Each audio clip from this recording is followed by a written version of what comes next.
কথা বললেই তার বিরুদ্ধে নানান শক্তি লেলিয়ে দেয়া হয়।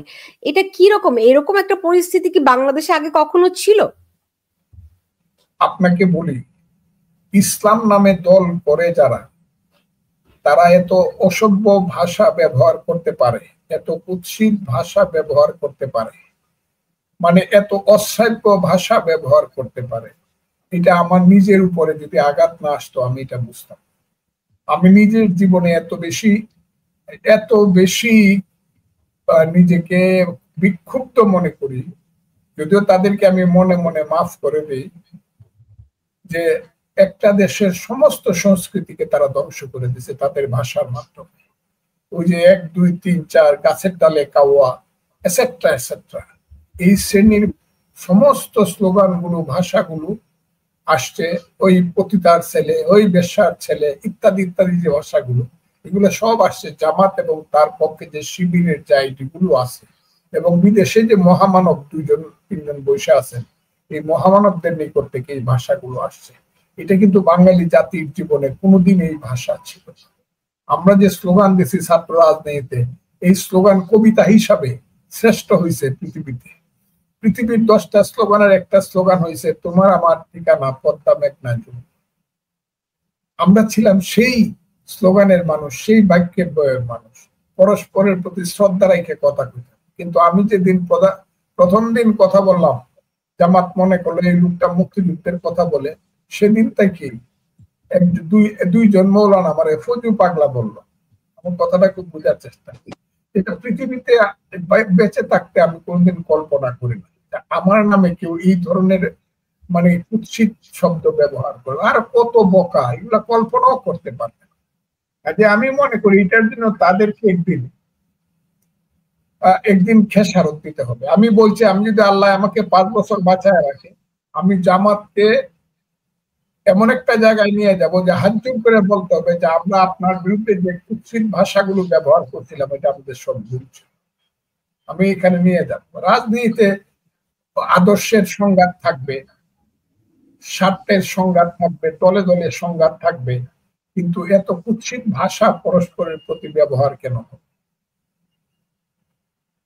জি, আপনি বলছিলেন জামাতকে তারা যে সমস্ত শব্দ প্রয়োগ করেছে আপনি মনে মনে মাফ করে দিয়েছেন। না, মাফ করে দিয়েছি না, আমি সবই মাফ করে দিই। কেন দিই জানেন? আমরা একটা হতভাগা জাতি। আমি কারণ আমার দেশের সন্তানদেরকে যারা নষ্ট করছে তাদেরকে আমি মাফ করি।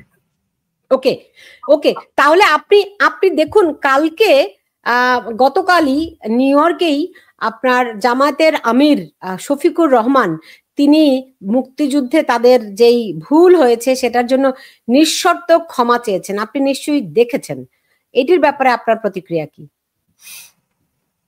এটা হলো গরু মেরে জুতো দানের মতো কথা। একটা বাঘ বিধি বাঘ ধারায় আমাদেরকে ক্লাস 7 8 বলতো ভাব সম্প্রসারণ করো, গরু মেরে জুতো দান। এরা কি? আমার সন্তান আপনি খুন করছেন, আমার মেয়েকে ধর্ষণ করছেন, আমার বাড়িঘর পুরো ছারকার করছেন, আমার 1000 বছরের মুক্তিযুদ্ধের আকাঙ্ক্ষার সঙ্গে আপনি বিশ্বাসঘাতকতা করছেন, আপনি বাংলাদেশটাকে বঙ্গোপসাগরেরও বেশি রক্তে রক্তাক্ত করছেন। সেই লোকটি আপনি আমেরিকাতে গিয়ে বলেন 47 থেকে 24 পর্যন্ত যা হয়েছে যদি ভুল হয়ে থাকে যদি, তাইলে আমরা ক্ষমা প্রার্থী। আরে বেটা, জনাব কি তার নাম, ডাক্তার শফিকুর রহমান, দেখলে তো মনে হয় একবার আমার দাদার বয়সে, আসলে তো আমার 10 বছরের ছোট। আপনি মাপ চাইলেই কি না চাইলেই কি, মাপ তো দোষ তো করে গেছে আপনার পূর্বপুরুষেরা, আর কি মাপ চাইছেন? তাইলে বলেন 71 সনে আমরা অপরাধ করেছিলাম, 71 সনে আমরা মুনির বুদ্ধিজীবীদেরকে হত্যা করেছিলাম, 71 সনে আমরা হাজার হাজার রাজাকার আলবদর সৃষ্টি করে পাক বাহিনীকে মানুষের দুয়ারে দুয়ারে নিয়ে গিয়েছিলাম, লাখ লাখ মানুষকে হত্যা করতে সহযোগিতা করেছিলাম। এইটার ব্যাপারে আমাদেরকে মাফ করেন। মনে হয় যে সাধারণ আমাদের সাথে তারা, সে তো অসাধারণ, মানে অমার্জনীয় অপরাধ। এটা তাদের কাউন্সিল দায়িকা সারা পৃথিবীর কাছে মাপ চাই, মানবতার কাছে মাপ চাইতে। কি কয় এইসব? মা, এটা কি ঢংঢাঙ্গের ব্যাপার নাকি? আপনি আমার সন্তানকে হত্যা করছেন হাজারে হাজার, আচ্ছা আমাদের যদি কোনো ভুল হয়ে থাকে মাফ করে দিয়ে, এগুলো তো হইলো মানুষের সাথে আরো ঠাট্টা মশকরা করে।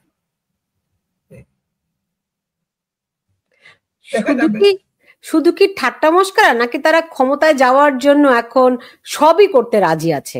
আসলে মনে তাদের অন্য কিছু।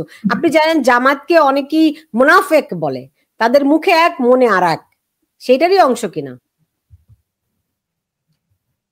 জামাতকে মুনাফেক বলতে অনেকেই বলছে আগে, কিন্তু ইদানিং কালে 5ই আগস্টের পরে আমি প্রথম বলছি এটা একটা মুনাফেকের দল। এরা সকাল বিকাল রাত্র দুপুর, এবং আমি এদেরকে বলছি, এই আলবদর রাজাকারের বাচ্চারা সাবধান, আমরা কিন্তু এখনো জীবিত আছি। এটা ফজলুর রহমানের কাছে তো আপনি বললেন, তো আমাকে আবার মনে করায় দিলেন, তো মুনাফেক তো অবশ্যই, সেটা অন্য জিনিস।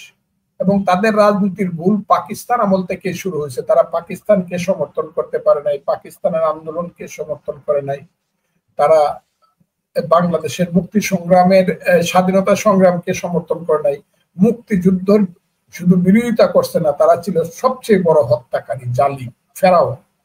কাজেই আমি তাদেরকে চিনি, এবং তারা যে আগামীতেও দেশটাকে এটা বাংলাদেশ রাখতে চায় না, তারা যে এটাকে পূর্ব পাকিস্তান বানাইতে চায় এবং তাদের পূর্ব পরাজয়ের প্রতিশোধ নিতে চায়, এইটা এখন ক্লিয়ার হয়ে গেছে।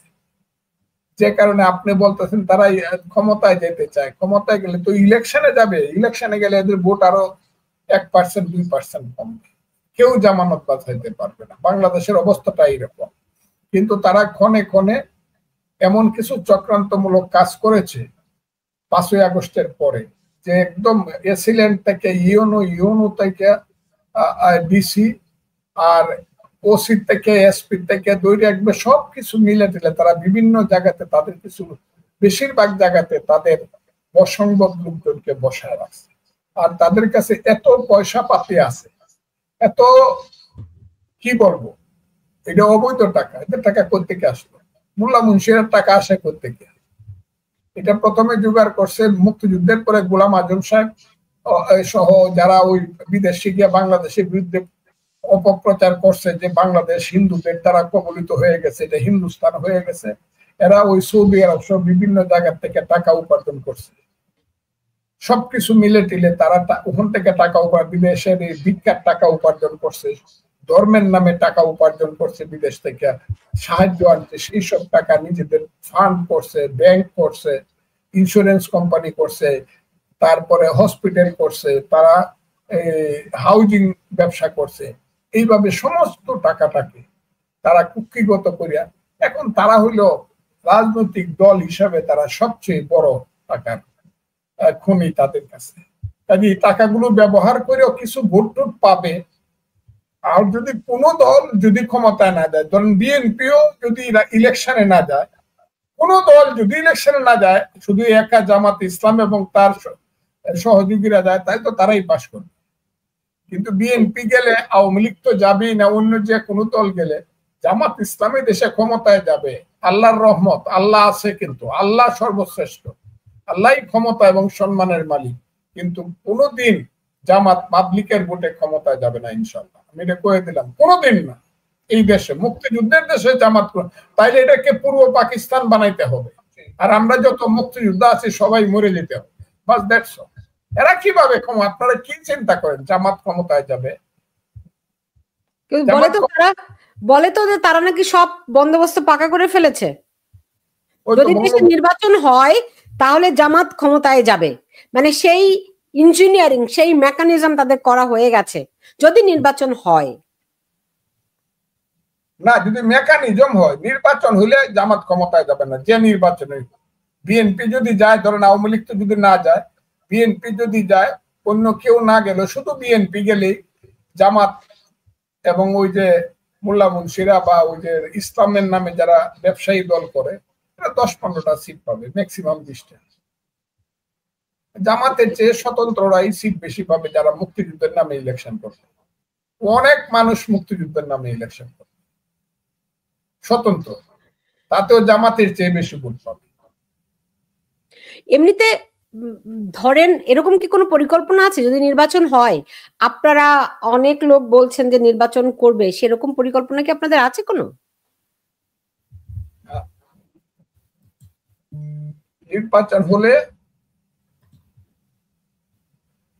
জি, যদি নির্বাচন হয়, আপনি বলছেন যে অনেক মুক্তিযোদ্ধা নির্বাচন করবে মুক্তিযুদ্ধের নামে, এরকম কোন পরিকল্পনা কি আছে নাকি আপনাদের? পরিকল্পনা আমার হোক বা না হোক, পরিকল্পনাটা আসে বাস্তব প্রেক্ষিত থেকে। বাস্তব প্রেক্ষিতটা হলো বিএনপি আর জামাতের মধ্যে যখন ইলেকশনটা হবে, আওয়ামী লীগ যখন ইলেকশনে আসবে না, তখন এই দেশে বাঙালি জাতীয়তাবাদ, মুক্তিযুদ্ধ এবং এই দেশের অসাম্প্রদায়িক ধর্মনিরপেক্ষ রাজনীতির কথা, মুক্তিযুদ্ধের কথা বলে লোক দাঁড়াবে। এটা আমি না করলেও কোনো কাজ হবে না, এই ফোর্স দাঁড়াবে। বুঝতে পেরেছি। এমনিতে ধরেন এখন ইলেকশনের যে আলাপ করতেছেন, আপনার কি ইনফরমেশন ইলেকশন ওই 12ই ফেব্রুয়ারি 2026 সনে হয়ে যাবে, এটা কি মনে করতেছে? আমি তো ইলেকশনের আলাপ করাটাকে পণ্ডশ্রম মনে করতেছি। আর ইলেকশন যদি করতে পারে, তারা প্রথম চাইবো ওই যেমন আজকে দেখলাম পত্রিকায়, কালকে চাইছে জামাত আর এনসিপি। এটাই তো ইউনূস সাহেবের নিজস্ব দল। জামাত হইলো তার গার্ড, আর এনসিপি হইলো তার সন্তান। তারা বলতেছে যে আগে গণভোট হবে। কি গণভোট হবে? যে ওই যে জুলাই সনদকে সংবিধানের উপরে স্থান দিতে হবে। তাহলে সংবিধানের উপরে স্থান দিতে গিয়ে যদি জুলাই সনদের উপরে গণভোট করে, তাহলে তো এটা বাংলাদেশ হইল। কারণ 72-এর সংবিধান তো গণভোট করে তারা বাতিল করতে পারে না, বা অর্ডিন্যান্স করবে তাও রাষ্ট্রপতি করতে পারবে না। ইউনূস সাহেব যাতে অর্ডিন্যান্স করে, ইউনূস সাহেব কি অধিকারে, কনস্টিটিউশনের কোন আর্টিকেল অনুযায়ী প্রধান উপদেষ্টা অর্ডিন্যান্স জারি করবে? না, এটা করতে হবে তাকে নাকি 5ই আগস্টের বিপ্লব ক্ষমতা দেয়। বিপ্লব ক্ষমতা দিলে বিপ্লবী সরকার করেন নাই কেন? সেদিনেই বিপ্লবী সরকার করতেন। গণতান্ত্রিক সরকার, সাংবিধানিক সরকার করে এখন 1.5 বছর পরে এসে বলেন বিপ্লবী সরকার করে দেখেন। এর অর্থ হইলো এরা যে এইসব কথা বলতেছে, এইসব কথার মূল অর্থ হইলো দেশে যাতে ইলেকশন না হয়, ইউনূস সাহেবের নেতৃত্বে তারা দেশটাকে আরো লুটপাট করে খাইতে চায় এবং বিদেশিদের কাছে, ষড়যন্ত্রের কাছে তারা দেশটাকে বন্ধক দিতে চায়, যে বন্ধক দেওয়া তারা অলরেডি শুরু করছে, এবং এই দেশটাকে বাংলাদেশ তারা রাখতে চায়। এ হলো ব্যাপার। জি, আপনি নিশ্চয়ই দেখেছেন যে দুজন উপদেষ্টাকে পদত্যাগ করতে বলেছিলেন ডক্টর ইউনূস, এরকম খবর পত্রপত্রিকায় বেরিয়েছে। তো উপদেষ্টাদের মধ্যে বিভিন্ন রকম অন্তর্দ্বন্দ্বের কথাও শোনা যাচ্ছে। তো এই সরকার কি খুবই চরম অস্থিরতার মধ্যে আছে বলে বোধ করছেন? আমি একটা কথা বলি, যারা উপদেষ্টা হয়েছে তাদের বিরুদ্ধে আমি কোনো কথা বলতে চাই না, কিন্তু কিছু কিছু উপদেষ্টা হয়েছে, এরা উপদেষ্টার ব্যাগ বওয়ার যোগ্যতা নাই। যে 2টা ছেলের কথা বললেন, এরা 1500 টাকার চাকরি পেলে এরা খুশি হইত। এখন কয় না, আইলো রে ভাই কলির কাল, ছাগলে চাটে বাঘের গাল। ঘটনা প্রবাহে এরা একটা ওর মধ্য দিয়া মন্ত্রী হয়ে গেছে, যারা মন্ত্রীর পিয়ন হইতে পারত। এইসব ছেলেগুলা সচিবালয়ে ঢুকতে পারতো না, টিকিট পাওয়ার, সচিবালয়ের পারমিশন পাওয়ার যোগ্যতা ছিল না এইসব ছেলে পেলেদের। এরা এখন মন্ত্রী। এইসব কথা আমাকে জিজ্ঞাসা করার, মন্ত্রিত্ব ছাড়বে কেন? প্রয়োজনে জীবন দিয়ে হইলে মন্ত্রী থাকার চেষ্টা করবে। এরা আইন বুঝে না, আদালত বুঝে নাকি নিয়ম বুঝে নাকি রুল বুঝে, কিছুই বুঝে না। কাজে এইসব ছেলে পেলে মন্ত্রিত্ব ছাড়বে কি ছাড়বে না, জনগণ যেদিন ছাড়াইতে চায় ছাড়াইয়া ফেলবে, এবং সেই দিন হইল কিয়ামতের সময় এসে যাবে। সব কিরকম? এরা কি মন্ত্রিত্ব ছাড়বো কি ছাড়বো না, ছাড়বে না। এরা করলে আবার জামাত আইসা করবো এদেরকে বাদ দিতে হইলে আরো 7 জনকে বাদ দেন। এগুলা কই একটা পেস লাগায় রাখবো। আর ইউনূস সাহেব তো সেই খেলোয়াড়, যে খেলোয়াড় হইলো আমি সবসময় বলি, হাকিম হইয়া হুকুম করো, পুলিশ হইয়া ধরো, সর্প হইয়া দংশন করো, উজা হয়ে যান। কাজে সেই খেলোয়াড়ের হাতে যখন খেলা আছে, সে তো চাবে যে এইসব পেস পোস্ট লাগাইয়া রাষ্ট্র ক্ষমতায় দীর্ঘ সময় থাকতে। আর ইলেকশন আগে চাইবো গণভোট। গণভোট হইলে ইলেকশনের দরকার কি? জাতীয় সংসদ ইলেকশনে যদিও আমি জানি বিএনপি কিছুতেই রাজি হবে না। আর বিএনপি যদি গণভোটে সাধারণ ইলেকশন নির্বাচনের আগে যদি রাজি হয় নভেম্বর ডিসেম্বরে, তাইলে বিএনপি, আমার মনে হয় না বিএনপি রাজি হবে। আর বিএনপি রাজি না হইলে তারা করতে পারবে, যদি করে আমার মনে হয় না। এটা দেখা যাক। অর্থাৎ ইউনূস সাহেব চক্রান্তমূলক ভাবে 26 সনের ফেব্রুয়ারি মাসে ইলেকশনটাকে ডিলে করার জন্য এবং না করার জন্য এইসব এই বাহানা করতেছে, এইসব ছেলে পেলে এবং জামাতকে দিয়ে। এটা বাহানা। তো বিএনপি কি সেটা বুঝে?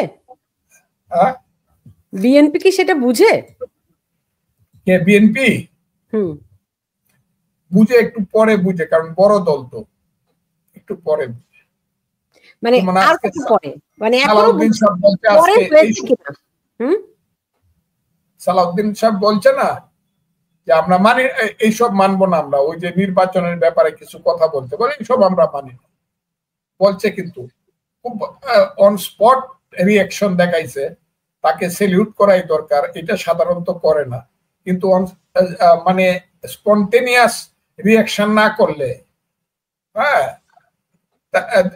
শুধু সবসময় মানে দেখি করে কি, এটা আপনি গল্পটা বোধহয় জানেন, যদি গল্পটা অনেকে জানে, ওই যে চোর ঘরে ঢুকছে, মালিক চোখ বুঝে আছে, বলে দেখি শালাই করে কি, এই অবস্থাটা পরে শেষ পর্যন্ত চুরি করে চলে যাবে, কিন্তু পরে আর ধরতে পারবে না।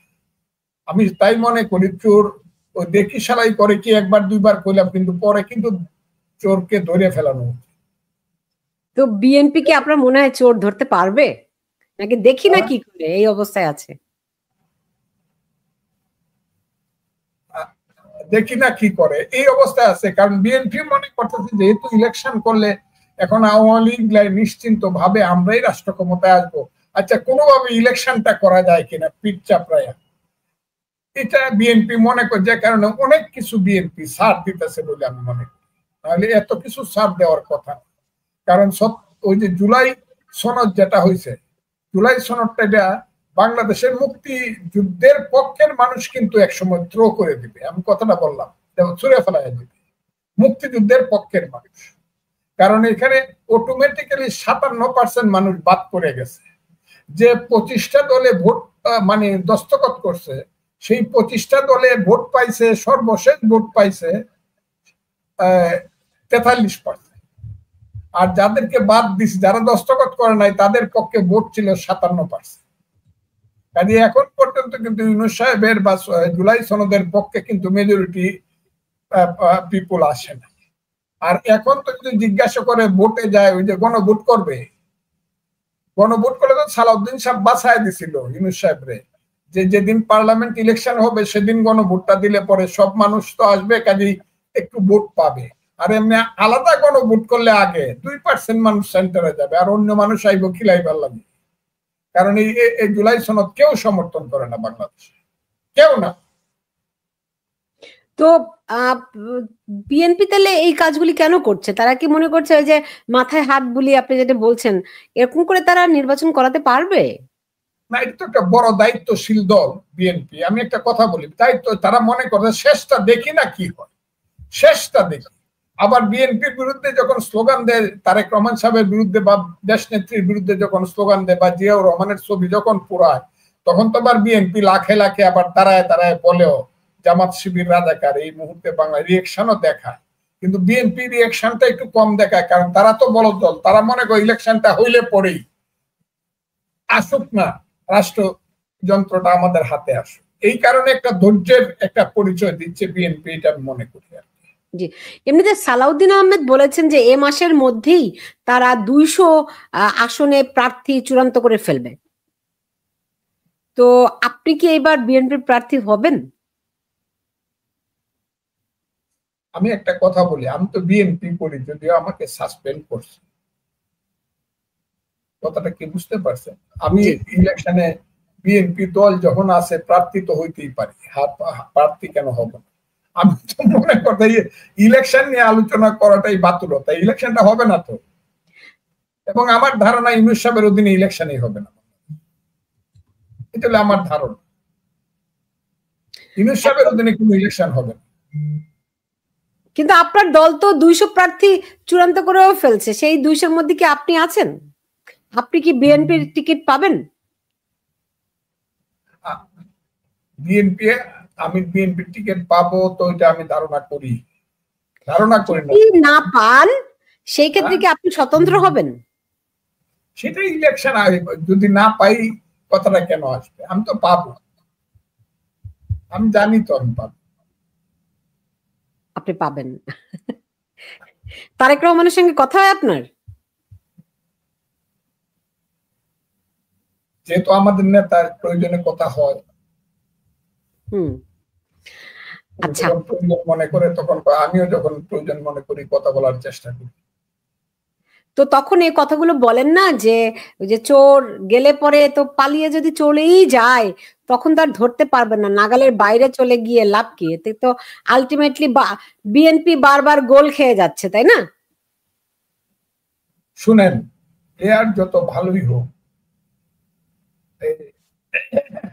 ধরেন এক সময় সেই প্লেয়ার যখন গ্যালারিতে থাকে, হায়ার এ প্লেয়ার, তার আর কিছু খেলাতে কিছু বলার থাকে, দর্শক হিসাবে থাকে। আমরা তো এখানে এক্সিকিউটিভ কেউ না, এক্সিকিউটিভ হলো স্থায়ী কমিটি। বিএনপি স্থায়ী কমিটি সিদ্ধান্তে সবকিছু। সেন্ট্রাল কমিটি ডাক, আমরা হইলাম উপদেষ্টা। যখন চেয়ারপারসনের মনে করে যে কারো উপদেশ নেওয়া দরকার, নিতে পারে, আর 7 বছরে একবার না নিলে তো কিছু বলার নাই। We are not executive. কাজে আমার বলার যেটা কথা সেটা আমি খুব সাহসিকতার সঙ্গে টেলিভিশনে বলি, আপনাদের সাথে বলি, বলি না কোনটা, সবই তো বলি। কিন্তু বলা উচিত ছিল ফোরামে, যেহেতু ফোরাম পাচ্ছি না কাজে এখানে বলতে হয়। এবং এখানেও যে বলি, আমি জিনিসটাকে রেকটিফাই করার জন্য বলি। কেন বলি আপনাকে বলি, বাংলাদেশটাকে যদি বাঁচাইতে হয়, দল অনেক থাকবে, কিন্তু বিএনপি আওয়ামী লীগ দুইটা দল থাকতে হবে, অথবা বিএনপির আদর্শ এবং আওয়ামী লীগের আদর্শে দুইটা দল থাকতে হবে। বিএনপির আদর্শ হইল সেন্ট্রাল রাইট, আওয়ামী লীগের আদর্শ ছিল সেন্ট্রাল মিডল। কিন্তু আওয়ামী লীগ নিজেকে নিজে ক্ষতিগ্রস্ত করছে 15 বছরের কুশাসনে। কাজেই এইখানে আরেকটা, ওই যে বারবার আমি বলতেছি, এখানে মুক্তিযুদ্ধের পক্ষের একটা শক্তি দাঁড়াবে। কেন আমি বলছি আপনি শুনেন, দল ধ্বংস হয়ে যেতে পারে। মুসলিম লীগ এক সময় ছিল, পাকিস্তান সৃষ্টি করছে, 23 বছর ক্ষমতায় রয়েছে, কিন্তু মুসলিম লীগ এখন বাংলাদেশে আব্বাজান ডাকলেও কেউ একটা ভোট দিবে, দল থাকে না। ধরেন মনে করেন আওয়ামী লীগও একদিন থাকবে, তো কিন্তু জাতি হিসাবে, আমার কথা নাহলে ভুল বুঝাবুঝি হবে, জাতি কিন্তু থেকে যাবে। জাতি মানে বাঙালি জাতি, আর বাঙালি জাতি থাকবে কিয়ামত পর্যন্ত। বাংলাদেশ না থাকলেও বাঙালি জাতি থাকে, কারণ বাঙালি জাতির কোনো দেশ ছিল না, যুদ্ধ করে আমরা দেশ সৃষ্টি করছি। যেমন ইহুদিদের কোনো দেশ ছিল না, আন্তর্জাতিক ভাবে সিদ্ধান্ত করে একটা রাষ্ট্র হয়েছে ইসরায়েল। বাঙালি জাতির আমরা একটা রাষ্ট্র করছি, সেই রাষ্ট্রটা নাও থাকতে পারে, কিন্তু বাঙালি জাতি থাকবে। আর বাঙালি জাতি থাকলে বাঙালির সংগ্রাম থাকবে, বাঙালি রাজনৈতিক দল থাকবে। এটা আওয়ামী লীগ থাকবে নাকি হাসিনা থাকবে, নাও থাকতে পারে। এটা সলিমুদ্দিন কলিমুদ্দিনও বাঙালি জাতির দল করতে পারে, এবং যে দল এই দেশে থাকতেই হবে। যেমন মুসলমান থাকলে ইসলামিক দল থাকবে, ঠিক তেমনি 92% মুসলমানের, 90% মুসলমানের দেশে ইসলামিক দল থাকবে, এটাই স্বাভাবিক। 99% বাঙালির যা দেশে একটা দল থাকবে। কাজে বাঙালি জাতিকে বলতে চাই, আপনি একটা, আপনারা রাজনৈতিক দল হিসাবে বাঙালি জাতীয়তাবাদের দলটা কিন্তু সাংঘাতিক ভাবে এই দেশে প্রয়োজন। রিয়েল বাঙালি জাতীয়তাবাদ, মুক্তিযুদ্ধ, গণতন্ত্র, ধর্মনিরপেক্ষতা, মানুষের পেটের ভাত, পরনের কাপড়, এবং মুক্তিযুদ্ধে যারা বিশ্বাস করে, 30 লক্ষ শহীদের রক্তের প্রতি যাদের আনুগত্য এবং শ্রদ্ধা আছে, 2 লক্ষ মা বোনের ইজ্জতকে যারা মনে করে আমার মায়ের ইজ্জত, তাদের একটা রাজনৈতিক দল থাকা উচিত। আর বিএনপির মতো একটা সেন্ট্রাল রাইট দল থাকা উচিত, যেমন কনজারভেটিভ। অনেকেই তো বলে, ফজলু ভাই, অনেকেই তো বলে যে আপনি মুসলিম লীগের তো কথা বললেন, তো বিএনপি ধীরে ধীরে মুসলিম দিকে অগ্রসর হচ্ছে, তার পরিণতি মুসলিম লীগের মতো হয় কিনা? কারণ যে ভুল একের পর এক বিএনপি করছে, অনেকেরই শঙ্কা শেষ পর্যন্ত বিএনপির ভাগ্য মুসলিম লীগের মতো হয় কিনা। ভুল বিএনপি এক রাজনৈতিক দল হিসাবে হয়তো বা দুই একটা সিদ্ধান্তে ভুল হইতে পারে, কিন্তু আমি মনে করি বিএনপি খুব ধৈর্য সহকারে আগাচ্ছে। যেমন বিএনপি কতগুলো ব্যাপারে আপনি দেখেন খুব সুদৃঢ় এবং সঠিক সিদ্ধান্ত নিচ্ছে। 1 নম্বর হইল 72-এর সংবিধান ছুঁড়ে ফেলে দিব। ওই আপনি যেখানে বসে কথা বলতেছেন, আমি খুব বাজে কথা বলি, এই কথাটা আর এখন বলি না, আগে বলতাম কেসকি বান্দির পুতের নাম সুলতান খান, এই কথাটা আর এখন বলি না। ওই আপনাদের দেশ থেকে যে বিদেশিদেরকে পাঠাইছে, নাগরিকদেরকে পাঠাইছে, ওখানে আপনি যে কথা বলতেছেন আমেরিকা, এই যে 19 জন বিদেশি রবার্ট ক্লাইভের সন্তানেরা যারা আমার দেশকে যারা ধ্বংস করতে চাইছিল, বিএনপি কিছু কিছু ব্যাপারে কিন্তু সাংঘাতিক বাধা দিছে। যেমন 72-এর সংবিধান, এই সংবিধান আমরা ছুঁড়ে ফেলে দিতে দিব না। 2 হলো শাহাবুদ্দিনের মতো রাষ্ট্রপতি যেখানে আছে সেখানে তাকে আমরা কিছুতেই ছড়াইতে দিব না। মব জাস্টিসের মাধ্যমে শাহাবুদ্দিনের মতো এই দেশে করতে দিব না। এগুলা কিন্তু বিএনপিকে আপনার স্বীকার করতেই হবে। কিছু কিছু জায়গাতে কিন্তু বাংলাদেশকে এবং বাংলাদেশের সংবিধানকে বিএনপি প্রোটেকশন দিচ্ছে, কিন্তু যেতে হলে কিছু কম্প্রোমাইজ, তো অ্যাডজাস্টমেন্ট কম্প্রোমাইজ আপনাকে করতে হবে, কারণ দেশটা যারা চালাইতে চায় তাদের কিছু অ্যাডজাস্টমেন্ট কম্প্রোমাইজ করতে হয়। বিএনপিও হয়তো বা এই সিদ্ধান্তটাই নিচ্ছে। কিন্তু কিন্তু দেখুন, এই যে বলছে যে মার্কা যে দল দাঁড়াবে জোট করলেও সেই দলের মার্কাই লাগবে, এটা কিন্তু সালাউদ্দিন সাহেব একদম সঙ্গে সঙ্গে বলে দিচ্ছে এটা আমরা মানি না। এবং এই যে ইউনূস সাহেব সবকিছু দায়িত্ব নিয়ে নিছে, আরে বাবা রে, হ্যাঁ ইউনূস সাহেব সবকিছু দেয়, উনি নির্বাচন কমিশনার, উনি প্রধান নির্বাচন কমিশনার, উনি ডিসিএসপি ঠিক করে দিবে, উনি সচিব ঠিক করবে, উনি নির্বাচনে আর্মি ঠিক করবে, উনি সব। তাহলে নির্বাচন কমিশনের দরকার কি? আর তত্ত্বাবধায়ক সরকারের যা আইন হইতেছে এটাকে যদি আমরা ওভারলুক করি, ওভারথ্রো করে দিই, তাহলে এটার এই শুনানি করে সময় নষ্ট করারই বা দরকার কি? এই রং থাকবে না, সবকিছু ঠিক হয়ে যাবে। আমি মনে করি সবকিছু ঠিক হবে, এত কিছু সম্ভব না। এটা কাকের দেশ এখনো বকে খায়নি। ওই যে কিছু ছেলে পেলে শিবির করত, যাদের পূর্বপুরুষ পরিবাররা হলো রাজাকার পরিবার, এরা আইসা ক্ষমতা পায় এখন সবকিছুর বিচার আচার আমরা করে ছেড়ে দিব। এইসব এই যে যারা স্বাধীনতা মুক্তিযুদ্ধে যারা বিশ্বাস করে না, মুক্তিযুদ্ধ বিরোধী শক্তি সব করে ফেলবে না, সব করতে পারবে না। আমার বাসার সামনে আইসা মত করতে পারবে, আমাকে 10টা গালি দিতে পারবে ফজু পাগলা কইয়া, কিন্তু সবকিছু করে ফেলবে। যতদিন বাঙালি জাতি থাকবে রাজাকারের বাচ্চারা এদেশে খুব কিছু করে ফেলতে পারবে, এটা সম্ভব না। সাময়িক সময়ের জন্য কিছু মানুষকে বিভ্রান্ত করে তারা নেতৃত্ব বা রাষ্ট্র ক্ষমতাকে ভোগ করতে পারে, এখন যেমন করতেছে, কিন্তু একটা সময় আসবে হাত জোর করে মাথা নত করে তাদের মানুষের পায়ে পড়তে হবে। কথাটা আমি বলে দিলাম, এই দিনটা আইসা। এমনিতে ধরেন বিএনপি নেতা সালাউদ্দিন আহমেদ তো বলছেন তিনি 200 আসনের মনোনয়ন এ মাসে চূড়ান্ত করবে। এনসিপির জন্য কি বিএনপি কোনো আসন ছেড়ে দিবে নাকি? কটা আসন ছাড়বে? এই দায়িত্বটা আমার না, এটা দলের নেতৃত্বের দায়িত্ব। এটা আমি জানি না তারা কিভাবে করবে।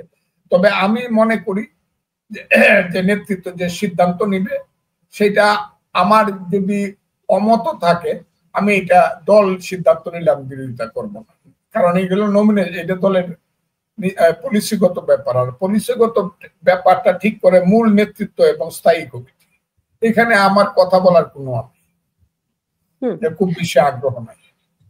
তো যদি দেখা যায় যে বিভিন্ন এলাকা থেকে বিভিন্ন আসন থেকে এনসিপি কে এরকমটা শুনতে পাচ্ছি যে বিভিন্ন রকম ভাগ বাটোয়ারার সমঝোতা হচ্ছে এনসিপির সঙ্গে বিএনপির। আমাদের দেশে একটা কথা আছে যে গাই কিনবার আগে দোনা যারা কিনে, এটা খুব গ্রাম্য কথা। মানে বাজার থেকে গাবিয়েই কিনা হইল না, হ্যাঁ দুধের পাত্রটা আগে কিনে ফেললাম। আসলে তো ইলেকশনের কোথায় কখন হচ্ছে আপনি আমারে কি প্রশ্ন করতেছেন? কি ইলেকশন হইতেছে আগে দেখেলই না গণভোটটা কেমন হয়। কারণ ইউনূস সাহেব তো তার সন্তানদের এবং তার শক্তির বাইরে যাবে না, কালো শক্তির বাইরে যাবে না। তো আমি বলে দিলাম, তো এনে গণভোটের ব্যাপারে একটা প্রশ্ন হইতে হবে। 1, 2 নম্বর হইল সনদের ব্যাপারে, জুলাই সনদের ব্যাপারে একটা সিদ্ধান্ত, কঠিন সিদ্ধান্ত হইতে হবে যে জুলাই সনদ রাখবে, সংবিধান ফেলে দিবে, এটার ব্যাপারে গণভোট হবে। এটা আগে হয়ে এলো, এরপরে তো হলো সাধারণ ভোট। আমি তো এটা বিশ্বাসই করতেছি না ভাই। কাজে আমার এত জিজ্ঞাসা কেন ইলেকশন ইলেকশন ইলেকশন? হ্যাঁ, এই কথাটা আগে বাজার থেকে গাবি কিনে লই, পরে দুধের পাত্র কিনা যাবে। তো আপনারা বলতেছেন যে আপনি মনে করছেন যে গণভোট দিয়ে দিবে। যদি গণভোট দিয়ে দেয় সেটি না, কিন্তু এনসিপি এবং জামাত চাচ্ছে প্রধান উপদেষ্টা সাংবিধানিকভাবে ঘোষণা দিক, রাষ্ট্রপতি বাতিল হয়ে যাবে, তাই না? সংবিধান বাতিল হয়ে যাবে। সেরকম যদি হয় তারপর তো বিএনপিরও আর বলার কিছু থাকবে না, তখন তো এটি বিপ্লবী সরকারে পরিণত হয়ে যাবে নাকি? এই কথাটা আপনাকে কথাটা এই তো জায়গায় আসছে না। এই 6% মানুষ বিপ্লবী সরকার করে ফেলবো আর 94% মানুষ দেশে কি আঙ্গুল চুষবে? করে দেখুক না, খালি করে দেখুক। এত সহজ না সবকিছু যে বিপ্লবী সরকার করে ফেলবো, যা ইচ্ছা তা করবো, করে দেখতে পারে। আমরা এদেশের মুক্তিযোদ্ধারা, এদেশের মানুষ অনেক বেশি ধৈর্য ধরছে, কারণ গত 15 বছর আওয়ামী লীগ মানুষকে এত বেশি বিরক্ত করে গেছে, এত বেশি রাগ করায়ত হয়ে গেছে যে এখন যাই আসে মানুষ চুপ করে থাকে, আচ্ছা দেখি কি হয়। কিন্তু একটা সময় কিন্তু বাঙালি জাতি যখন ঘুমায়, কুম্ভকর্ণের ঘুম ঘুমায়, 6 মাসে জাগে না, কিন্তু যখন জাগে তখন সিডাক্সিন খাওয়ায় আর বাঙালি জাতিকে ঘুম পাড়ানো যায় না। এটা কিন্তু মনে রাখে, এটা কিন্তু একটা যুদ্ধ করা জাতি। এই ভারতবর্ষে একটা মাত্র জাতি যুদ্ধ করে দেশ স্বাধীন করছে, এটা হলো বাঙালি জাতি। তাও বাঙালি জাতির সবটা না, একটা অংশ, এটা হলো আমরা, পূর্ব বাংলার বাঙালিরা। কাজে এটাকে এত সহজে ছেড়ে দিচ্ছেন কেন? আমি তো মনে করি এখন যদি, আমি সবসময় কথা, এখন যদি শুধু অত্যাচারটা না করে, এরকম ওই যে মুক্তিযুদ্ধের কথা বললেই রিপোর্টার সিনুরি থেকে লতিফ সিদ্দিকীর মতো, কার্জন সাহেবের মতো প্রফেসরকে ধরে নিয়ে না যায়, আমাদের পান্নার মতো সাংবাদিককে ধরে নিয়ে না যায়, এরকম যে অত্যাচারটা করতেছে, এই অত্যাচারটার ব্যাপারে একটু নিঃশ্বাস ফেলতে পারলে, মুক্তিযুদ্ধের ব্যাপারে ডাক দিলে পরে ঢাকা শহরে 1 কোটি মানুষ হবে। এত ভয় তো আমি করতেছি না, আমি এটা ভয় করতেছি না, আমি আশঙ্কা করি যে এই মুক্তিযুদ্ধের কথা বলার কারণে ফজলুর রহমানের মতো একটা মানুষ না থাকতে পারে, কিন্তু মুক্তিযুদ্ধ থাকবে, মুক্তিযুদ্ধের পক্ষের কোটি কোটি মানুষ থাকবে। এবং আমি আন্তর্জাতিক অ্যাসেসমেন্টে পাইলাম এখন মুক্তিযুদ্ধের পক্ষে আজকে একজন 7 জন লোক আমার কাছে আসছে, 7 জনকেই জিজ্ঞাসা করছি এবং তারা যে রিপোর্টটা দিছে তাদের কথা হলো 71 ঠিক ছিল নাকি ভুল ছিল। এইটার উপর একটা গণভোট করলে 95% মানুষ বলবে মুক্তিযুদ্ধ এবং 71 ঠিক ছিল, আর যারা বিরোধিতা করছে এরা ভুল ছিল। কাজে মুক্তিযুদ্ধের পক্ষে 95% মানুষ আছে, সেটা বিএনপি, আওয়ামী লীগ, অন্য দল টলে ভাগ হইতে পারে, কিন্তু মুক্তিযুদ্ধের কোনো ভাগ নাই। মুক্তিযুদ্ধ হলো বাংলাদেশে অ্যাবসলিউট। আমি মুক্তিযুদ্ধের পক্ষে কথা বলি। এইটা হারাইতে পারবে না জামাতে, জামাত টামাত মিল্লা, রাজাকাররা মিল্লা, স্বাধীনতা এটা হারাইতে পারবে না মুক্তিযুদ্ধকে। এটা আপনি ডরায়েন না সুলতান আপা, মুক্তিযুদ্ধকে হারাইতে পারবে না, এত সোজা না। জি, ধরেন আপনি দেখুন যে আওয়ামী লীগকে তো তারা, আওয়ামী লীগ ইদানিং আমরা দেখি যে ছোট না, বেশ বড় বড় মিছিলই কিন্তু এখন তারা করছে এবং সাধারণ মানুষও তাদের মিছিলে যুক্ত হচ্ছে। আপনার বিবেচনায় এই মিছিলগুলো করে তারা কি অ্যাচিভ করছে? সুপার স্ট্রাকচারে দেখলে এটা দেখা যায় যে একটা প্রতিবাদ হচ্ছে বা আওয়ামী লীগ আস্তে আস্তে বা আসার চেষ্টা করতেছে, সুপার স্ট্রাকচার। কিন্তু ইনফ্রাস্ট্রাকচারে দেখলে পরে আপনি যে গাছ থেকে ফল খাইবেন সেই বীজটা কিন্তু দেশের মাটিতে লাগাইতে হবে, নিজের মাটিতে লাগাই, না হলে অন্যের বাড়িতে মানে বীজ ফলাইয়া আপনি ফল খাইতে পারবেন। সংগঠনটা যদি আপনি যদি এখানে আছে understanding, feelings, realisation, theory and practice, এগুলো অনেক কথা আমি বলতে চাই না। এই সংগঠন যদি না থাকে, সেই সুপার স্ট্রাকচারে ওই যে মিছিল করা হইতে পারে, শুরু হইলো, অপিনিয়ন শুরু হইলো, কিন্তু এটাতে খুব বেশি হয়ে যাবে এটা মনে করি, আমি এটা মনে করি না। শুধু কিছু দৌড়ায় কিছু ছেলে মিছিল করলো বা একদিনে 10,000 লোকে মিছিল করলো দৌড়াইয়া 10টা পয়েন্টে, এতে খুব কিছু হয়ে যাবে। কারণ এইটা ওপিনিয়ন ফরমেশনের ব্যাপারটা হলো মূল। ওপিনিয়ন মানে থিওরিটা হবে আসো, থিসিসটা হবে আসলে আপনার এখানে অর্গানাইজেশনটা হইলো আসল অর্গানাইজেশন হিসাবে। তখন একটা মানে আপনি একটা জেলায় যাবেন, একটা থানায় যাবেন, প্রকাশ্যে একটা মানুষও তো বলে না আমি আওয়ামী লীগ করি, আমি আওয়ামী লীগের নেতা, একটা মানুষও বলে। কথাটা কি আপনি বুঝতে পারছেন? জি, বুঝতে পেরেছি। এমনিতে এমনিতে আপনি জানেন যে এই নির্বাচনে আওয়ামী লীগকে বাদ রাখার সব চেষ্টা এই সরকার করছে বলে অভিযোগ রয়েছে। অন্যদিকে বিদেশিদের কাছ থেকে চাপ রয়েছে আওয়ামী লীগকে নিয়ে বা একটা ইনক্লুসিভ নির্বাচন করার। যদিও প্রেস সেক্রেটারি শফিকুল আলম বলেছেন যে তাদের উপর কোনো চাপ নেই। তো আওয়ামী লীগকে বাদ রেখে কোনো নির্বাচন হলে আপনার কি মনে হয় সেই নির্বাচন কোনো ভালো নির্বাচন হবে? না, এটা ওই 14, 18, 24-এর মতো না হইলেও এর কাছাকাছি একটা নির্বাচন হবে। মানুষ বলবে এইটাও নির্বাচন হয় নাই, কারণ মানুষের কোনো ইন্টারেস্ট থাকবে না।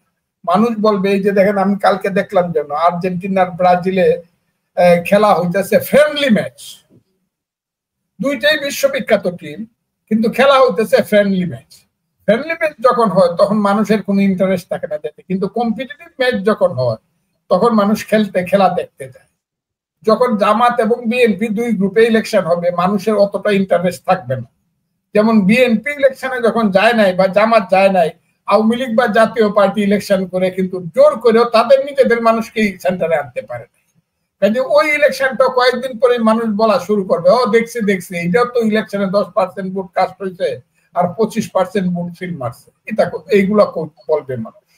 এইটাও কোনো ফুল।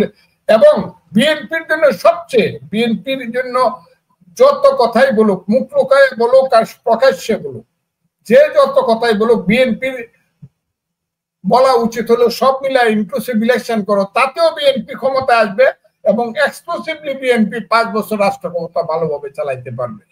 কিন্তু জামাত আর বিএনপির ইলেকশনে বিএনপি ক্ষমতায় আসলে কিছুদিন পরে মানুষ শুরু করবে এটা তো কোনো ইলেকশন হয়েছে না, এই ইলেকশনের কোনো ক্ষমতা আমরা মানি না, এটা বিএনপির জন্য ক্ষতি হবে। কাজে ইনক্লুসিভ ইলেকশনটা আমার ব্যক্তিগত মত, ইনক্লুসিভ সেটা আওয়ামী লীগ না, আওয়ামী লীগের ইলেকশন করতে দিলে আওয়ামী লীগের বড় বড় নেতারা আসতে পারবে।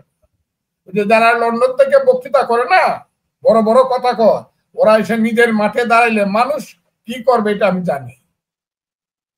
কিন্তু ধরেন, কিন্তু বিএনপি তো আওয়ামী লীগকে বাদ দেওয়ার কারণে বিএনপি তো এটা প্রশংসাই করেছে, তারা তো কোনোভাবে বলছে না যে ইনক্লুসিভ নির্বাচনের কথা। কোনটা? বিএনপি তো, আপনি যেটা বলছেন, বিএনপি তো সেই কথাটা বলছে না। বিএনপি এখন কিন্তু বিএনপির চিন্তাটা এরকম যে সব মিলে ইলেকশন করা, আমি যতটুকু দেখতেছি বিএনপি এতে খুব করবে না যে, এবং ইনক্লুসিভ ইলেকশনে বিএনপি সবচেয়ে বেশি লাভবান হবে গণতান্ত্রিক ইলেকশন হইলে পরে ইনক্লুসিভ।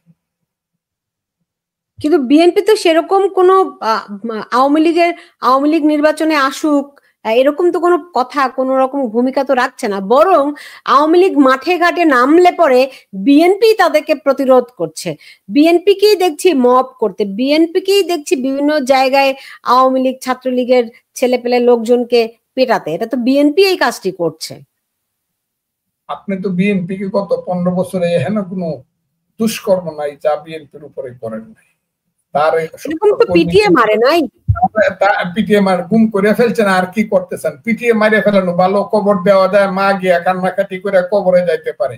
কিন্তু আপনি যে ইলিয়াস আলীকে পাওয়া যাচ্ছে না, ইলিয়াস আলীর স্ত্রী তো এটাও বলতে পারছে না তার সন্তানদেরকে চলো তোমার বাবার কবরে গিয়া দোয়া করি, ঈদের দিন বলতেও পারে না, আবার এটাও বলতে পারে না যে সে জীবিত। যে গুম তো হত্যা করার চেয়েও পাপ। আচ্ছা, ধরেন ইলিয়াস আলীর প্রসঙ্গ যখন তুললেন, এই যে সেনা কর্মকর্তাদের যেই বিচার প্রক্রিয়া, শুনতে হবে, আমার কথাটা শুনতে হবে। বলুন, কি লাভ হইলো? গুম করাটা কার কি লাভ হইলো? আমাকে হত্যা করাটা কি লাভ হইলো? অনন্তকাল আমার নামটা থেকে যাবে পৃথিবীতে হত্যা করলে। ক্ষুদিরামরে ফাঁসি দিলেই, একটা বাচ্চা ছেলেরা ফাঁসি দিলেই সবকিছু ব্রিটিশের শাসন থেকে যাবে, তা তো না। কিন্তু ক্ষুদিরামের একটা গানই তো সারা পৃথিবীতে একবার বিদায় দেমা ঘুরে আসে, এটা তো সারা পৃথিবীতে ক্ষুদিরামকে বাঁচায় রাখে। মুক্তিযুদ্ধকে হত্যা করে ফেলবেন বললেই তো মুক্তিযুদ্ধ হত্যা হয় না। যখনই আসে একটি ফুলকে বাঁচাবো বলে যুদ্ধ করি, তখন তো মুক্তিযুদ্ধ বারে বারেই জীবিত হয়ে ওঠে। কাজে আপনি যে বারবার বলতেছেন আওয়ামী লীগ তো কামটা খুব ভালো কাম করে, মহান কাজ করে নাই, হাজার হাজার লোককে জেলখানায় রাখছে, লাখ লাখ কর্মীর নামে জেলে আছে। আপনি যে দেশে বসে আছেন, এই দেশে আমি গেছি আমার মেয়ে ভর্তি করাবার জন্য, আমি টেলিভিশনে দেখি আমার নামে রাষ্ট্রদ্রোহ মামলা। বাংলাদেশে আইলেই কইছে ফজলুর রহমানকে যেখানে পাওয়া যায় ধরো। আমি বাঁচবো এটাই তো ছিল না। 7 মাস আমি ওতে ছিলাম, নির্বাসনে ছিলাম। আমি আসছি এখানে, সুপ্রিম কোর্টে আমাকে বেল দেওয়ার কথা বলছে, তারপরে জজ কোর্টে যাওয়ার পরে জজ আমাকে সুপ্রিম কোর্টের অর্ডার ভায়োলেট করিয়া আমাকে জেলখানায় নিয়ে জেল খাটাইছে, রাষ্ট্রদ্রোহ মামলা দিছে। আমি কিসের রাষ্ট্রদ্রোহী? আমার কথাটাই বললাম। আমি বছরের পর বছর বাড়িতে যেতে পারছি না। এখন কেমনে বলেন যে আমরা আওয়ামী লীগ করে বিয়ের মতো, মেয়ের বাড়ির শ্বশুরের মতো কই মুজে বিয়ে সব আসেন একসাথে বৈশা খাই? কেন বলবো? কেন আওয়ামী লীগ এই কাম করলো? আওয়ামী লীগ তো কেবল মুক্তিযুদ্ধের ভিতর দিয়ে আসছে। ভুল ত্রুটি যাই হোক, আওয়ামী লীগ যা করছে, এই যে হাইব্রিড আওয়ামী লীগাররা, এটা তো সহ্য করার মতো না। সালমান রহমান কে আওয়ামী লীগের? ফারুক খান কে? আনিসুল হক কে? কবে রাজনীতি করছে? এই যে ছেলেটা কি তথ্য প্রতিমন্ত্রী ছিল, ও কে বাংলাদেশে? এরা কারা? এরা আওয়ামী লীগেরই বাকে। এই যে আওয়ামী লীগের লক্ষ লক্ষ কর্মীকে এখন এতিম বানায়া এই জেলখানায় ভরে দিয়া এখন খেতে আইলে ঘুমায়, না হয় নৌকায় নৌকায় ঘুমায়, না হয় ঢাকা শহরে এসে বস্তিতে থাকে। এটা আওয়ামী লীগেরই সবচেয়ে বড় ক্ষতি হয়েছে। আর বিএনপি কে বলেন, বিএনপি কেন আওয়ামী লীগকে এখন কইবো না বাইসা পড়েন আমার কাছে? কেন বলবে? বিএনপি এর উপরে তো অত্যাচারটা আপনি কেন খালেদা জিয়াকে জেলে নিছেন? দেশনেত্রী খালেদা জিয়া, তার বয়স কত ছিল? 3 বারের প্রধানমন্ত্রী, একজন ভদ্র মহিলা, কয় টাকা? 2 কোটি টাকার জন্য জেলে নিয়ে গেছে। ধরেন এটা উনি চুরি করছে, বাটপারি করছে, এই দিকে আমি গেলামই না। খালেদা জিয়ার মতো ভদ্র মহিলাকে এইভাবে কি জেলখানায় নিয়ে ওই পুরান একটা জেলে একা একা একজন মেয়ে লোক সাথে দিয়ে রাখতে দেওয়া উচিত হয়েছে? এগুলো কেন করছে? কাজেই এইগুলো তো তারা ভুলবে না। এখন আওয়ামী লীগ তো ভুলে নাই, তাদের উপর 21 আগস্টের গ্রেনেড হামলা বলেন, তাদের উপরও তো কম অত্যাচার হয় নাই, তাই না? বিএনপি করে নাই। এটার জন্য তো তাদের শাস্তি হয়েছে। তারা তো এই 15 বছর জেলে ছিল। তারেক রহমান গ্রেনেড ইয়ে থেকে সারা পেয়ে গেছেন, তাই না? এখন আমরা শুনতে পাচ্ছি সালাউদ্দিন আহমেদ বলছেন নভেম্বরে তারেক রহমান আসবেন দেশে। আপনার কাছে কি মনে হয় আসবেন? তারেক রহমান কি নভেম্বরে দেশে আসবেন? সালাউদ্দিন আহমেদ তাই বলেছেন। আমি বলতে এটা হলো তারেক রহমান সাহেবের সিদ্ধান্ত এবং দলের সিদ্ধান্ত। এটা আমি বলতে, এত উপরের কথাটা আমি বলতে পারি এটা আমাকে। তবে আমি চাই তারেক রহমান সাহেব দেশে আসুন, এবং আমি এটাও মনে করি 5ই আগস্টে হাসিনা সরকার চলে গেছে, 7ই আগস্টে উনার দেশে আসা দরকার ছিল। যা হওয়ার এই কেস মাথায় নিয়ে আসা দরকার ছিল। আমি মনে করি উনি থাকলে এই দেশে অনেক কিছু, অনেক সমস্যার সমাধান, এত কিছু চক্রান্তকারীরা ইউনূস সাহেবের নেতৃত্বে করতে পারত না। স্বাধীনতা বিরোধী শক্তি এত বেশি শক্তিশালী হইতে পারত, এটা আমি মনে করি। এখন আপনার কাছে কি মনে হয় যে ধরেন বিএনপি কি এরকম ভাবছে কিনা, তারা এনসিপির সঙ্গে জোট করলো, তারা ক্ষমতায় যাবে আর জামাত ইসলামী হবে বিরোধী দল? বিএনপি কি এমনটা ভাবছে? এটা আমি সমর্থন করি। কিরকম? হয়তো আমি দলের বিরুদ্ধে যাব না, কিন্তু ওই যে বিএনপি সরকারের দল আর জামাত বিরোধী দল, তাইলে কিছুদিন পরে এটা ইরানের মতো ঘটনা ঘটবে। ইরানে কিন্তু বনি সদর নামে একজন মধ্য ডানপন্থী লোক কিন্তু নেতা ছিলেন, মধ্যপন্থী লোক। উনি আন্দোলনটাকে সাজাইছিলেন। উনারে বছর খানেক রাইখা এই মুল্লারা, কুমেনিরা তাকে লাত্তি মেরে দেশ থেকে বিদায় করে দিয়া এরা এখন 40 বছর বা 41 বছর যাবৎ ক্ষমতায় বসে আছে। কথাটা খুব বোঝার চেষ্টা করে। জামাতকে বিরোধী দল কেন? এখানে রাজনৈতিক দল হিসেবে বিএনপি আসবে, সরকারে আসবে, আর এই দেশে জাতীয়তাবাদী আরো শক্তি আছে যারা মধ্যে আসবে। জামাত কয় % ভোট পাইবে? 6% ভোট পায়, জামাত কেন ক্ষমতা আসবে? তাই বিরোধী দল হোক, জামাত বিরোধী দল হোক, এটা আমি চাই না। কারণ জামাত বিরোধী দল হলে এটাকে বাংলাদেশ রাখবে না। কিন্তু সেই দিকেই তো আগাচ্ছে। জামাত তো মনে করে তারা সরকার গঠন করবে। কোনটা? জামাত তো মনে করে তারাই সরকারে যাবে, তারাই সরকার গঠন করবে, বিএনপি হয়ে যাবে বিরোধী দল। আপনার সাথে আমার চ্যালেঞ্জ রইল, দেখা হইব আরো যদি ইলেকশন হয়। ইলেকশন হইল সোনার হরিণ। অন্তত আমাদের ডক্টর ইউনূস সাহেবের আমলে ইলেকশন শোনার পরে আমি যদি হয় আর জামাত যদি সরকার গঠন করতে পারে তাইলে আমি আর কোনোদিন কথা বলবো না এই টেলিভিশন। আর তা না হলে কিন্তু আপনি আমেরিকা থেকে আমার জন্য প্রেজেন্টেশন পাঠাই, আপনার জন্য ফুল পাঠিয়ে দিব। আমি এই কথাটা বললাম, কোনো কারণে কোনোদিন জামাতের মতো একটা স্বাধীনতা বিরোধী শক্তি, জামাতের মতো একটা মিথ্যাবাদী শক্তি, জামাতের মতো দুষ্কর্ম করা মুখ যাদের এত খারাপ, ফজলুর রহমানের মতো লোককে যারা যা ইচ্ছা তা বলে, যা ইচ্ছা তা, তারেক রহমানের লোককে যারা বলে গাছের তালে কাওয়া, ওই ডাকসুতে পাস করলে যারা বলে তারেক রহমান জানো নাকি অমুক হয়েছে ডাকসুর বিপি, যারা বলে খালেদা জিয়ার মতো নেত্রীকে যারা কুকথা বলে, জিয়াউর রহমান সাহেবের মতো, শহীদ জিয়ার মতো লোকের ছবি যারা পারা, সেই জামাত ক্ষমতা যাইব আমরা বাইসে থাকতে, পাবলিককে আমরা বুঝাইতে পারবো না, তাইলে আমাদের আত্মহত্যা করা উচিত। আমি কইলাম তো, যদি ইলেকশনে করিতে জামাত পাস করবো কেমনে? কি বলেন আপনি? ইলেকশনে যদি হয় এই দেশে জামাত পাস করবো কি করে? তারা ডাকসু সবগুলো বিশ্ববিদ্যালয়ের ভিপি হলো যেমন করে তেমন করে হবে। ডাকসু পাস করেছে তো শেখ হাসিনা। শেখ হাসিনা কিভাবে? শেখ হাসিনা তো সমস্ত মাদ্রাসার ছাত্রদেরকে নিয়ে ইউনিভার্সিটি ভর্তি হওয়ার সুযোগ করে দিছে, এবং এই সুযোগটাই তো তারা নিচ্ছে। এক, দুই হলো একটা লিমিটেড জায়গা, একটা কমিউনিটির মধ্যে, it's a community, student community, কমিউনিটির মধ্যে বহুদিন যাবত তারা চক্রান্তমূলক কাজ করতেছে। ছাত্রলীগ তো ছাত্রলীগ ছিল না, এটা ছিল শিবির লীগ। ছাত্রলীগটা তো শিবির লীগ, ওই কোন ছেলেটা কিনা ছাত্রলীগের প্রেসিডেন্ট ছিল, হে তো প্রেসিডেন্ট ছাত্রলীগের না, হে তো শিবির লীগের প্রেসিডেন্ট। শিবিরের সমস্ত লোক ছাত্রলীগ দখল করে ফেলছিল। কিভাবে? হাতে পায়ে ধরে, কিভাবে? টাকা পয়সা দিয়ে, কিভাবে? আনুগত্য দিয়া। যখন সময় আসছে উপরের কয়েকটাকে দিল মারিয়া ফালায় দিয়া ওই যে শিবির লীগ হয়ে গেছে শিবির লীগ বাপ।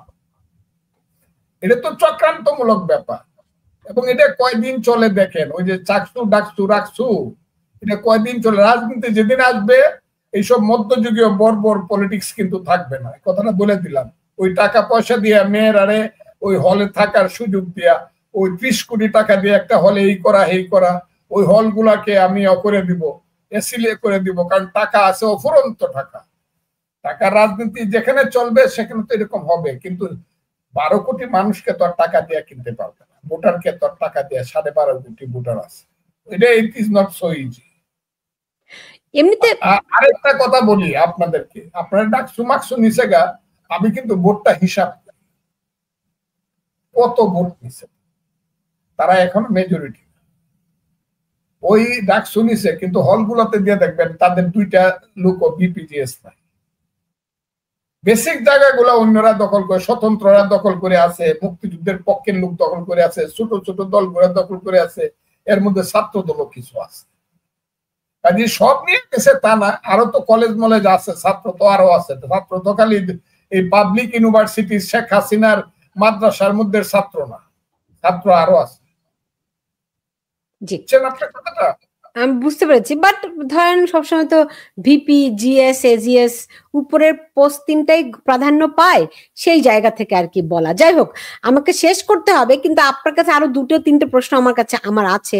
একটি হচ্ছে, আপনি জানেন যে এই ছাত্র উপদেষ্টা মাহফুজ আলম এবং আসিফ মাহমুদ, এরা দুজন সরকার থেকে বেরিয়ে গিয়ে এনসিপিতে যুক্ত হতে পারে, এবং সে কারণে নাসিরউদ্দিন পাটোয়ারি তিনি পদত্যাগ করছেন বলে শোনা যাচ্ছে। আপনি এই এনসিপির ভবিষ্যৎটি কি দেখেন? আমি এইসব ছেলেদের সম্পর্কে কথাই বলতে চাই। এরা এই দেশটাকে ধ্বংস করছে, এরা 3টা জেনারেশনকে ধ্বংস করছে। আজকেও আমি এক জায়গাতে গেলাম, বসলাম এর সাথে, কালকেও গেলাম, সবাই বলে এখন আর কলেজের নিচের স্তরের ছেলে পেলেরা মা বাবার কথা শোনে না, এরা কেউ কলেজে যায় না, ওরা সবাই চাঁদা তুলতে যায়। কলেজ এই যে দেখেন পরীক্ষার কিন্তু রেজাল্ট কমে গেছে, পাশের হার কমে গেছে, লেখাপড়া নাই কোথাও। কারণ কলেজের ছেলেরা মনে করে লেখাপড়া করার চেয়ে অতদিন লেখাপড়া করে কবে চাকরি পাইমো না পামো, এর চেয়ে গিয়া যদি আমি একটা সমন্বয়ক হয়ে চাঁদা তুলতে পারি, 1 বছরেই 1 কোটি টাকা হবে। যে দুষ্কর্ম হইতেছে বাংলাদেশে এইসবের ছাত্র রাজনীতির নামে, এই ছেলেদের নামে, সচিবালয় থেকে ধরে ইউনো অফিস পর্যন্ত যে দুষ্কর্ম হইতেছে, ডিসি অফিস থেকে সিনিয়র অফিস পর্যন্ত যে দুষ্কর্ম হইতেছে, প্রত্যেকটা অফিসে যে দুর্নীতি হইতেছে, আমার ঘৃণা লাগে এদের সম্পর্কে। ঘৃণা ঘৃণা ঘৃণা। এরা যেভাবে অর্থনৈতিক ভাবে দেশটাকে, দেশের মানুষকে, দেশের ছাত্রদেরকে যেভাবে কলঙ্কিত করছে, এখন তো মনে করেন কোন ইউনিভার্সিটি, কোন ছেলে পেলে, যারা ইয়াং ছেলে পেলে যদি মনে করে, যারা একটু দুষ্ট প্রকৃতির ছেলে, গাঁজা খাওয়ার টাকা নাই, হিরোইন খাওয়ার টাকা নাই, বা ইয়াবা খাওয়ার টাকা নাই, আমি যতটুকু শুনি, চল যাই, কোথায় যায়? গুলশানে যাই, একটা বাড়ি থেকে উঠে গা করে, তোমরা তো ফেসিস, টাকা দাও, নাহলে স্বর্ণ নিয়ে যাবো, নাহলে ধরে নিয়ে যাবো। পুলিশ গেলে কয়, বেটা আমরা হইলাম মোমো, আমরা হইলাম এনসিপি, আমরা হইলাম এই, আমরা হইলাম সেই, টাকা নিয়ে আসে। শেষ করে দিছে এই সমাজকে, ধ্বংস করে। আর কিছু না পাইলে অন্তত দারোগা সাহেবের সাথে মিল করিয়া একটা মিথ্যা মামলা দিয়া 300 আসামি দিয়া 3 কোটি টাকা কিভাবে রোজগার করা যায় এই চেষ্টা করে। কাজে এইসব ছেলে পেলে দেশ সম্পর্কে আমাকে জিজ্ঞান, যদি দিন আসে, আমি এদের জন্য দোয়া করি, আল্লাহ এদেরকে বাঁচায় রাখুক। আমি দোয়া করি এরা আমার সন্তানের সমান, কিন্তু এরা এই সমাজে মুখ দেখাইতে পারবে না, প্রকাশ্যে এই সমাজে এরা চলতেও পারবে না, কেউ, নবডি। এই ছেলেরা এত নিজেদের সর্বনাশ করছে, ওদের মা বাপের সর্বনাশ করছে, এই দেশের ছাত্রদের সর্বনাশ করছে, দেশের সর্বনাশ করছে। এরা ছিল এক সময় সাহসী ছেলে, মনে করতাম ফিডেল ক্যাস্ট্রো, চে গুয়েভারা। এরপরে দেখলাম বাবা রে, 10 টাকা ভাত পাইতো না, এখন 10,000 টাকা দিয়া, 1 কোটি টাকা দিয়া গাড়ি চলে, 100 কোটি টাকার মালিক হয়েছে। এইসব ছেলে পেলে সম্পর্কে আমাকে কি জিজ্ঞাসা করে না? আমরা তো ছাত্র রাজনীতি করে আসছি এই দেশে, দেখা যাবে তো। তবে একটা কথা আমি ছাত্রদেরকে বলবো, একটা কথা নতুন প্রজন্মকে অবশ্যই বলবো, বাবারা, এই দেশটা কিন্তু 54 বছর আগে যুদ্ধ করে আমরা 23 বছর বয়সে যখন ছিলাম, তখন একটা দেশ বানাইছিলাম তোমাদের জন্য। সেই বাংলাদেশটা কিন্তু এখন ধ্বংস হয়ে যাচ্ছে, বাংলাদেশের পরাধীন হয়ে যাচ্ছে। বাবারা, তোমাদেরকে আমি হাত জোর করে বলি, তোমরা আমাদের সন্তান, দেশটাকে পরাধীন হতে দিও না। জামাতের সঙ্গে যাবা, এনসিপির সঙ্গে যাবা, ইনু সাহেবদের কথা শুনবা, দেশ কিন্তু পরাধীন হয়ে যাবে। আমি বলে দিলাম, অলরেডি চক্রান্তমূলক ভাবে চট্টগ্রাম চলে যাচ্ছে, পার্বত্য চট্টগ্রামে ষড়যন্ত্র হচ্ছে, আমাদের সেন্ট মার্টিন দ্বীপে স্টিমার লাগিয়ে গেছে, আরো অনেক চক্রান্ত হচ্ছে। আমি সবাইকে বলি, দল যাই হোক, জাতি কিন্তু থাকবে, সেই বাঙালি জাতিকে বাঁচাইতে হবে। কাজে আমি আজকের ছাত্রদেরকে বলি, আর যাই হোক, তোমরা বৈষম্য বিরোধী ছাত্র আন্দোলনের মতো ছেলেদেরকে ধোঁকা দিয়ে রাজপথে নামাইয়া 2000 ছেলেকে হত্যা করায় নিজেরা সম্পদশালী হইয়া ওই মন্ত্রিত্ব করার লোভে কোটি কোটি শত কোটি টাকা করিয়া এই দেশটাকে আর তোমরা ধ্বংস করেন, তোমরা অন্তত দেশটাকে রক্ষা করার চেষ্টা করো। আজকের প্রজন্মকে আমি এই কথাটা হাত জোর করে বলতে চাই। আর এইসব ছেলেপেলেদের উপরে মানুষের যে আশা ছিল, যে সম্ভাবনা ছিল, এইসব ছেলেপেলেরা যা হইতে পারতো, তারা নিজেরাই নিজেদেরকে ধ্বংস করছে। না হয় তাদেরকে ধ্বংস করানোর চক্রান্ত হয়েছে ইউনূস সাহেব এবং জামাত ইসলামের মাধ্যমে। আমার তো মনে হয় না ইউনূস সাহেব এদেরকে ডাইকে নিয়ে একদিন একটা সুপরামর্শ দিয়ে বলছে যে, বাবারা, তোমাদের উপরে নির্ভর করে কিন্তু আমি দেশে আসছিলাম, আমাকে তোমরাই বসাইছিলাম, তোমরা কিন্তু এই কাম করো না, এইসব চান্দাবাজি, দান্দাবাজি, মব জাস্টিস, আরো কি করে, এইগুলো আমার হাতে কাগজ আছে, কাগজ। এই কারণে আমি বলতেছি, এগুলা কইলে আপনি আমার বোন, আপনার লজ্জা হবে, এই কারণে আমি বলবো না। এরা আরো কি করে এগুলো আমি বলবো না, কিন্তু একদিন কিন্তু মানুষে বলবে, প্রকাশ হবে। কাজে এদের প্রশ্ন করে না, এদের উত্তর আমি দিতে, এরা মন্ত্রী হইলো না, এরা বাসার চাকর হইলো, এগুলো নিয়ে আমার কোনো মাথা ব্যথা নাই। এরা কে পদাইতে নাসির কি না কি নাম বলে, এই ছেলেটার বাড়ি নাকি কোথায় হাজীগঞ্জের শাহরাস্তি, চাঁদপুরে। আমি দেখলাম এনে শাহরাস্তি আর হাজীগঞ্জের মানুষ বলে দিল যাতে এই দেশে না আসে, এবং he will not able to go his country, go his village. এটা দেখি আমি, কারণ ওখানকার আমি উপজেলা চেয়ারম্যান 5 বার যে হয়েছে, তাকে সে বলছে তারা আমি চিনতাম না, পরে চিনছি, সে কে আমরা জানি না। 2500 2000 ভোট পেলে, আমি জানি এই যে মহান নেতারা যাদের নাম টেলিভিশনে বড় করে বলে ইউনূস সাহেব, বড় করে বলে ইউনূস সাহেবের মাথার উপরে উঠে নাচে যে সব ছেলে পেলেরা, এরা 200 ভোটও পাবে না একটা এলাকাতে এমপি ইলেকশন দাঁড়াইলে একা একা। এরা এখন কেউ কোন যাচ্ছে ওই জামাতের কাছে, ওই জামাত বলি তো ফেলছে, হ্যাঁ, শিশুকালে বাপের গালে চড় দেওয়ার চেষ্টা করে না, বাপের চেয়ে বড় হওয়ার চেষ্টা করে না। এখন আবার দেখতেছি আমাদের দলের সাথে গিয়ে বিটতেছে, 2টা একটা সিট দেন, না হলে আমরা বাঁচি কেমনে। কথাটা কি বুঝতে পারছে? এরা যেভাবে দুর্নীতিটাকে জাতীয়করণ করছে, কি কোন কিনা, যে কারণে মানুষ বলে, আমি বলি না, মানুষ বলে যে এর চেয়ে আগে অনেক ভালো ছিল, এর চেয়ে আগে এই যে সাদ্দামের নেতৃত্বে যে ছাত্রলীগ এরাও ভালো ছিল। কারণ সবাই বলে ওই সাদ্দামদেরকে উপরে রাখে নিচে যে দুর্নীতিটা করছে বা অত্যাচারটা করছে, কি বাহিনী বলে, হুন্ডা বাহিনী বানাইছে, এটা সব করছে শিবিরের ছেলেরা, এরা এখন সব শিবির। তাদের বিচার তো কেউ দাবি করছে না, তাদের বিচার তো কেউ দাবি করছে না। এই যে তারাই তো এখন অন্যদেরকে বলছে ফ্যাসিস্ট। তারা যে অপরাধগুলো করেছে, মানে ধরেন ছাত্রলীগের ভিতরে, আওয়ামী লীগের ভিতরে থেকে তারা অপরাধগুলো করে এখন আওয়ামী লীগকে তারা ফ্যাসিস্ট বলছে, অথচ তারা যে কাজগুলো করেছে। আমি খুব ক্লিয়ারলি বলি, জি, আমাকে আপনার মাফ করতে হবে, এইসব কথা আমি সবটা বলতে হবে, একটা যার যখন সময় সে এটা করে, যার এই দেশটাকে ঠিক করার কথা ছিল তারা এই দেশটাকে ভুল পথে রাইখা হয়ে গেছে। যারা এই দেশের মানুষকে ডাক দিছিল চলো যুদ্ধে যাই, যারা বলছিল যুদ্ধ করলে সব পাবো, তারাই তো গত 15 বছর খুব ভালো চালায় নাই দেশ।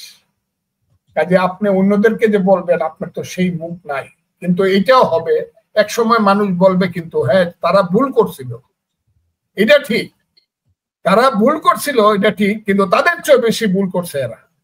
তারা ভুল করতে গিয়ে অর্থবিত্ত কামাইছিল, সমাজ নষ্ট করছিল, কিন্তু দেশকে নষ্ট করে নাই, দেশের স্বাধীনতাকে নষ্ট করে নাই। কিন্তু এক সময় আসবে যে তাদেরকে তারা যারা আসলো তারা সমস্ত অস্তিত্বকে, দেশের অস্তিত্বকে শেষ করে দিচ্ছে। এই জায়গাটা আসতে পারে। এটা এখনো বলা। ভবিষ্যৎটা আপনি কি দেখেন? এই ডক্টর ইউনূস, তার পারিষদ বর্গ, এদের ভবিষ্যৎটা কি দেখছেন? এরা তো সব বিদেশি, এরা সব চলে যাবে যদি যাইতে পারে, এরা সব চলে যাবে। এরা কারা? এরা কারা? এরা যা করতেছে এটা তো অকল্পনীয়। বিদেশিরা দেশ চালায়, আমার দেশ চালায়, আমি কেন যুদ্ধ করছিলাম? এরা, এদেরকে তো আমি কি বলবো আপনাকে, বলা এ তো বিদেশি, ইউনূস সাহেব সহ সব বিদেশিরা দেশ চালাচ্ছে। আসিফ নজরুল, রেজওয়ানা হাসান, তারা তো আর বিদেশি না। কারা? আসিফ নজরুল কিংবা রেজওয়ানা হাসান। রেজওয়ানা হাসান বিদেশি না, কিন্তু তার পূর্বপুরুষ তো আর এই দেশটা চায় নাই। কাজে মনে করছে বাপের আদর্শটা যদি বাস্তবায়ন করতে পারি, দেশটাকে যদি আবার আগের জায়গায় ফেরত নিতে পারি, তারা তো তাদের মতো করে কাম করতেছে। আর আসিফ নজরুল সাহেবের কথা আমি আরেকটা অতে বলছি, আর বলবো না।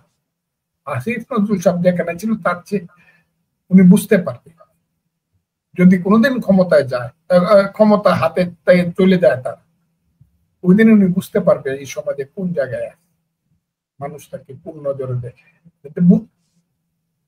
এবং তখন দুর্ভাগ্যজনক ভাবে হয়তো বা আমাদেরই বলতে হবে, আসিফ নজরুলের মতো লোককে অতটা করার দরকার, এটা আমার বলতে হবে, আমারই বলতে হবে। ফলে বাংলাদেশের সামনে ভালো কিছু আপাতত নাই, তাই তো? কোনটা? এখন পর্যন্ত আমি ভালো কিছু, ইউনূস সাহেবের নেতৃত্বে বাংলাদেশে ভালো কিছু হবে এটা বিশ্বাস করি না। এই সরকারের নেতৃত্বে ভালো কিছু হবে এটা বিশ্বাস করি না। সবচেয়ে সর্বনাশ হবে এই দেশে আমাদের সার্বভৌমত্বের প্রতীক সেনাবাহিনী। এই সেনাবাহিনীকে ধ্বংস করার জন্য তারা সবটাই করতেছে, এবং এটা করতেছে বিচার ব্যবস্থার মাধ্যমে। সবচেয়ে ক্ষতি হয়ে গেছে আমাদের সেইটা, সেনাবাহিনীকে মানুষ এখন খুব আন্ডারমাইন করে, এবং এটা করছে কিন্তু ইউনূস সাহেব এবং আমাদের দেশের ওই যে আইসিটি নামদারি বিচার ব্যবস্থা। সেনাবাহিনী সম্পর্কে সারা পৃথিবীতেই তার দেশের মানুষের একটা ভিন্ন একটা শ্রদ্ধাবোধ থাকে, যে এরা সার্বভৌমত্বের প্রতীক, এটা বাংলাদেশে শেষ করে দিছে এরা। এখন আমাকে জি শেষ করছি তো। বাংলাদেশের একটা ভালো কিছু বলেন যে যেখান থেকে মানুষ একটু আশা করতে পারে, স্বপ্ন দেখতে পারে। আশা করতে পারে এই দেশের নতুন প্রজন্মকে নতুন রাজনৈতিক শক্তি সৃষ্টি করতে হবে আদর্শিক ভাবে, এবং সেই আদর্শিক ভাবে হলে মুক্তিযুদ্ধের আদর্শ, এর বাইরে না। মুক্তিযুদ্ধকে কেন্দ্র করে যে আদর্শ, আমাকে দিয়ে এত কিছু বলাইতে চান কেন? আর মানুষ নাই বাংলাদেশে? মুক্তিযুদ্ধকে যে কারণে একদিন মুক্তিযুদ্ধে গেছিলাম, যে স্বপ্ন দেখে বাঙালি জাতির একটা রাষ্ট্র সৃষ্টি করছিলাম, যে স্বপ্ন দেখে 30 লক্ষ লোক জীবন দিছে, যার জন্য 2 লক্ষ মা-বোন 2.5 লক্ষ মা-বোনের ইজ্জত গেছে, যার কারণে বঙ্গোপসাগরের চেয়ে বেশি রক্ত দিতে হয়েছে, বিশ্বযুদ্ধের রিস্ক নিছে ইন্ডিয়া। সেই রকম ওই যে আদর্শিক, যে মুক্তিযুদ্ধের আদর্শিক একটা শক্তি দেশের সৃষ্টি হইতে হবে নতুন প্রজন্মের মধ্যে, তাহলেই ভালো হবে, এছাড়া ভালো হবে। নতুন প্রজন্মের একটা আদর্শিক মুক্তিযুদ্ধের পক্ষের দল হইতে হবে। ক্লিয়ার? মুক্তিযুদ্ধের বাইরের দল হবে বাংলাদেশ টিকবে না, কারণ বাংলাদেশ হলো মুক্তিযুদ্ধের সন্তান। আমি আবারও বলি, মুক্তিযুদ্ধের বাইরে কোনো রাজনীতিও টিকবে না, মুক্তিযুদ্ধের বাইরের রাজনীতি বেশি দিন চললে বাংলাদেশও টিকবে না, কারণ বাংলাদেশ হলো মুক্তিযুদ্ধের সৃষ্টি। মুক্তিযুদ্ধের সপক্ষে সঠিক জ্ঞানী